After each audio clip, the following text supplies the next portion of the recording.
DD ന്യൂസിന്റെ ലോഗോയുടെ നിറം കാവിയാക്കി മാറ്റി ദൂരദർശൻ. ചാനലിന്റെ പുതിയ സ്റ്റുഡിയോ ലോഞ്ചിനൊപ്പമാണ് ചാനലിന്റെ ലോഗോയുടെ കളർ മാറ്റിയത്. മാറ്റം ലോഗോയിൽ മാത്രമാണെന്ന് മൂല്യങ്ങൾ തുടരുമെന്നും ദൂരദർശൻ. പിണറായി വിജയന്റെ കാര്യത്തിൽ രാഹുൽ ഗാന്ധിക്ക് ഇരട്ടത്താപ്പെന്ന് പ്രധാനമന്ത്രി നരേന്ദ്രമോദി. വയനാട്ടിൽ രാഹുൽ ഗാന്ധിക്ക് ഇടതുപക്ഷത്തിനെതിരെ മത്സരിക്കേണ്ടി വരുന്നതുകൊണ്ട് അവിടെ ചെന്ന മുഖ്യമന്ത്രി പിണറായി വിജയനെ അഴിമതിക്കാരൻ എന്ന് വിളിക്കുന്നുവെന്നും മോദി.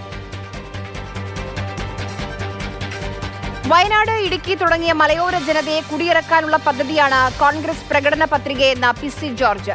കസ്തൂരി രംഗൻ റിപ്പോർട്ട് നടപ്പാക്കാനുള്ള ഗൂഢനീക്കമാണ് ഈ പ്രകടന പത്രികയെന്നും ഇത് വെച്ച് വയനാട്ടിൽ വോട്ട് ചോദിക്കാൻ രാഹുൽ ഗാന്ധിക്ക് നാണമില്ലേ എന്നും PC ജോർജ്. NDAയിലേക്കോ LDFിലേക്കോ പോകുമെന്ന് കേരള കോൺഗ്രസ് കോട്ടയം മുൻ പ്രസിഡന്റ് സജി മഞ്ഞക്കടമ്പിൽ. രാഷ്ട്രീയ നിലപാട് മറ്റന്നാൾ പ്രഖ്യാപിക്കും. UDF നേതാക്കൾ പലപ്പോഴും ബന്ധപ്പെട്ടിരുന്നുവെന്നും UDFുമായി ഇനി ഒരു ബന്ധവുമില്ല എന്നും സജി. ജോൺ ബ്രിട്ടാസ് MPയുടെ കേരള സർവകലാശാലയിൽ നടത്താനിരുന്ന പ്രഭാഷണം വൈസ് ചാൻസലർ തടഞ്ഞു. തെരഞ്ഞെടുപ്പ് പെരുമാറ്റച്ചട്ടം ചൂണ്ടിക്കാണിച്ചാണ് നടപടി. ഇന്ത്യൻ ജനാധിപത്യം വെല്ലുവിളികളും കടമകളും എന്നതായിരുന്നു വിഷയം.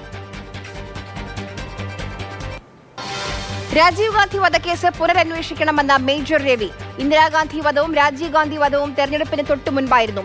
പുൽവാമ ആക്രമണം ആസൂത്രിതമെന്ന് പറയുന്ന കോൺഗ്രസ് ഇത് ആസൂത്രിതമെന്ന് പറയുമോ എന്നും മേജർ രവി.